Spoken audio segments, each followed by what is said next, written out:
Like, never tell an Aquarian that they're normal. You know, it's one of those things. It's like Aquarian energy, it really wants to light up in different ways. It wants to be unique. It wants to be original. It doesn't ever want to be put into a stereotype of being considered very much in the norm. However, what is normal? This might be slightly controversial and maybe doesn't follow the kind of traditional threads about full moon energy, but I thought I would share it anyway.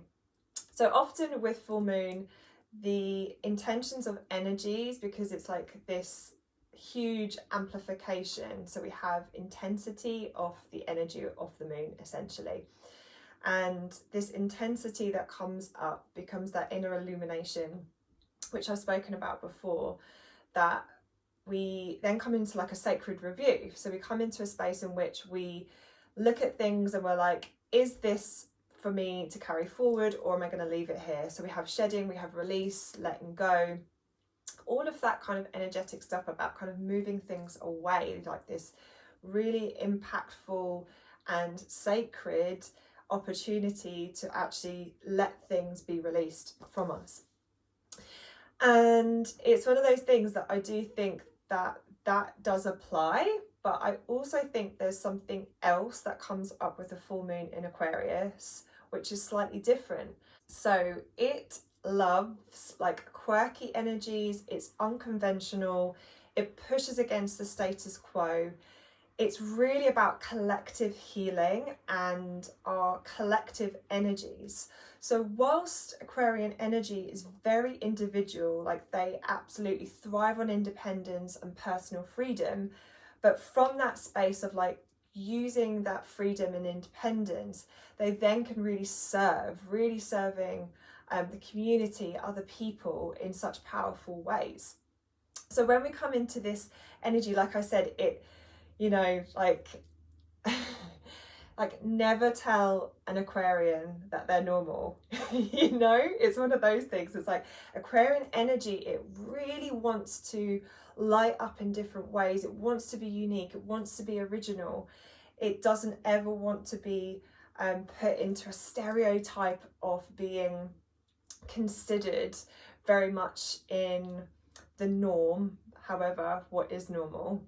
But you know, it's that kind of energy of being like really different, really unique, and that has a really empowering impact when we think about the moon, because what we're doing is we're finding this ignition within each of us where we really embrace the things which make us unique. So we almost start to run these lines of energy where we become so unique and embodied and different, and we almost don't really care what people think of us. It becomes like such a beautiful space, but we equally use that individual energy to serve the collective. So it becomes this very kind of like dual energy of uniqueness, but yet working for everyone, because we're not all the same and we're not meant to be the same. So it's how we use that unique embrace of ourselves to then really heighten our awareness, to work with other people. And you know, that might just be in like your immediate relationships, or it could be in your wider community, or it could be really globally.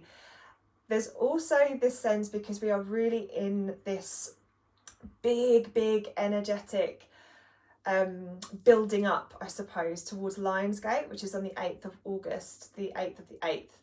And I also feel as if the collective healing is not just, you know, about our planet. And this might be kind of beyond what you might be thinking, but for me, it's like, how are we healing actually from a cosmic level, from a level in which we're going really far, like beyond just this physical experience?